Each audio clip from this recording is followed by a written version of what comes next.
Hello guys, in this video I'm going to show you how to personalize your Vinted account. But before that, don't forget to subscribe and leave a comment down below, because at 10,000 subscribers I'm going to show you my whole YouTube revenue statistics and growth strategy. So without further ado, let's just jump right into it. First you have to open up the Vinted app. And here at the top, if you just finished creating an account in this app, there's going to be Personalise. We tap on this. And here we can just select any of these three and set our preferences. Let's say we are looking for men's clothes in the size M.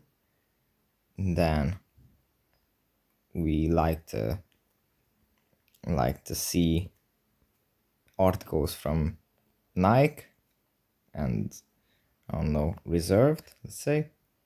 And then if we have members that we want to follow, then we can select those two. So that's pretty much it. Then here in the recommended tab, they are going to show us products from these brands and in these sizes. So that's pretty much it for this video. Hope it was helpful for you guys, and see you in the next one. Bye.